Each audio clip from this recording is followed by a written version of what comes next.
تو میں نے اس حوالے سے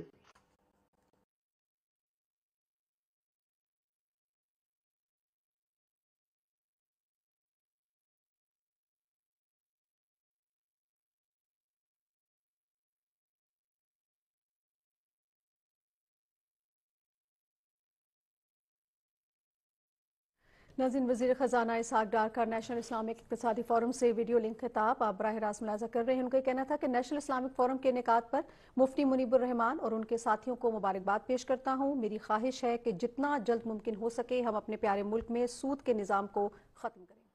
کہ اس کام کے لیے وہ پاکستان کی خدمت اور امہ کی خدمت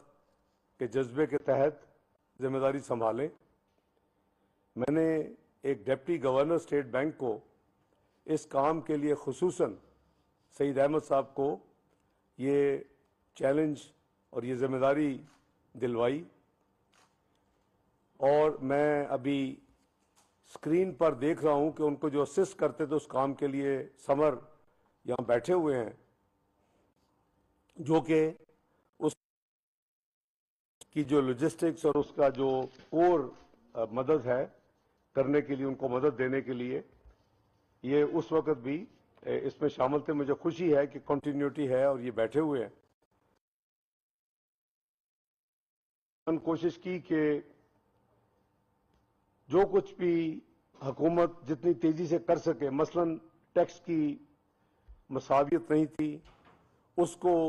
حل کیا گیا، اسپیشل امینڈمنٹ کی گئی، جو